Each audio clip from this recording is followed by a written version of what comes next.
What's going on, YouTube people? Welcome back to my channel.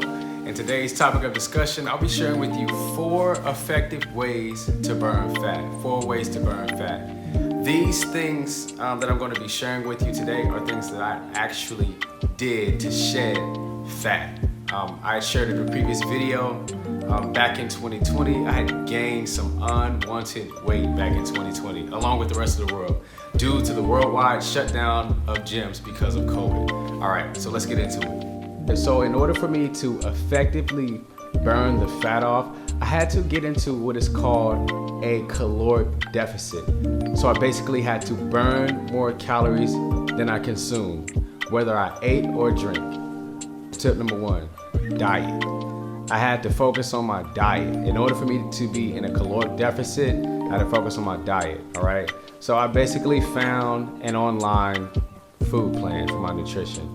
The plan was basically set up from Monday to Sunday with a variety of different foods that were low in calories, high in fiber, and high in protein. So for instance, I would see something like an item like oatmeal in the morning with fruit and nuts, maybe like almonds or walnuts or something like that. And then for a snack, it'd be like Greek yogurt with fruit.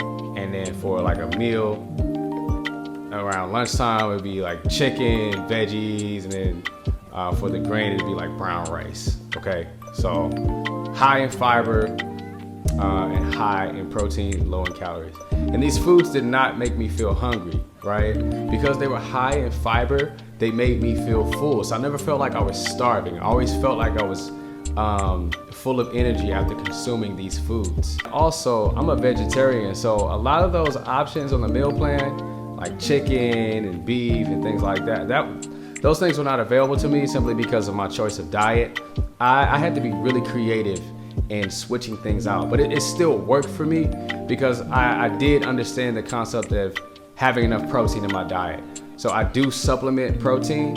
So I did make sure that I did get an adequate amount of protein throughout my weight loss journey. But when it comes to nutrition, I always tell people a diet is a very personal thing. You might have certain food choices that others may not have or agree with. For instance, in my case, I'm a vegetarian. I choose not to consume things like chicken, beef, shrimp, things of that nature. Also, too, I have a peanut allergy, so I cannot do peanuts. I don't do peanuts, right?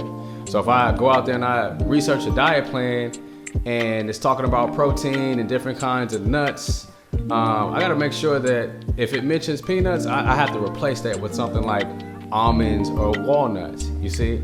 So on your journey, just be willing to learn. It's a learning curve, okay?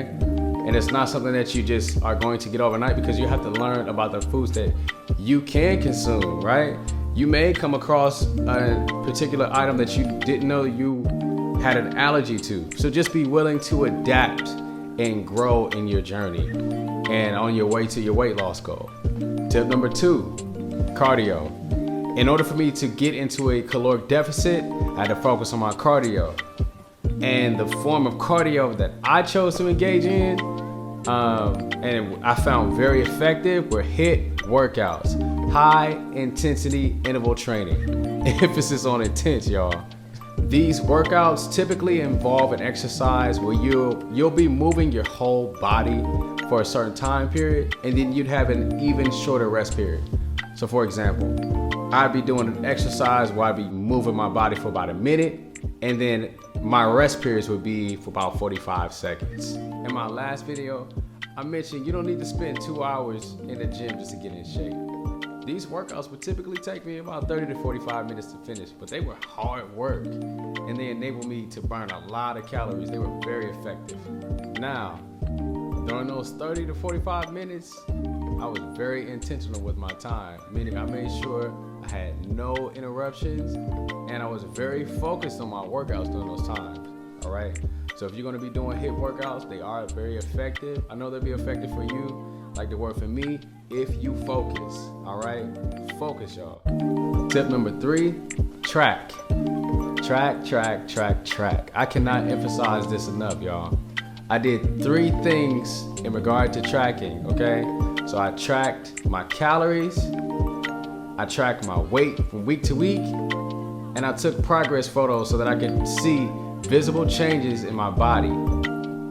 I knew how many calories I was consuming because whatever item of food I consumed, I would look that item up, and I would plug that item into what is called a calorie calculator. You can find these online, and if you plug that particular item in, it'll tell you how many calories you're consuming each serving for that item, okay?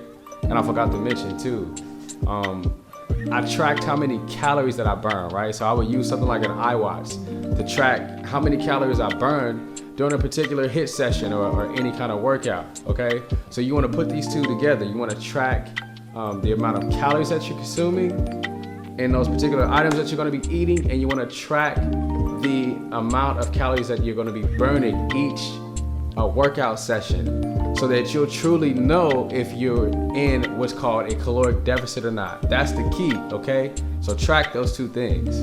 Now, regarding the scale, the scale can be tricky. You'll find that if you try to weigh yourself multiple times throughout the day, you're never gonna be the same weight, right? I would find this to be so. And it was really because of the food that I consumed along with the fluids, right?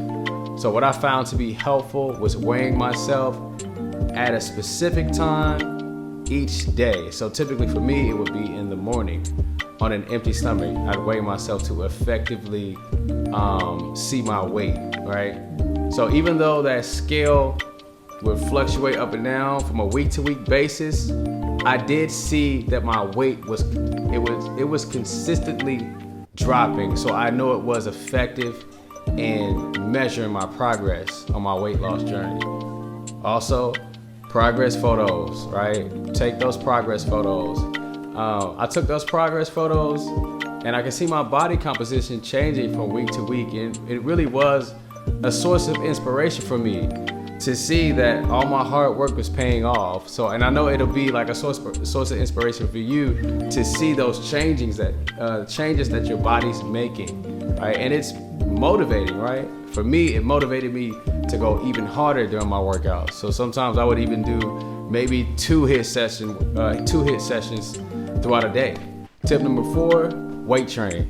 I did continue to weight train throughout my weight loss journey. Although I did have a goal to lose weight, I did weight train because lean muscle helps you to burn calories at rest while you're not doing anything, okay? So make sure you get some weight training in there, and make sure you get plenty of protein and rest to give those muscles a chance to recover.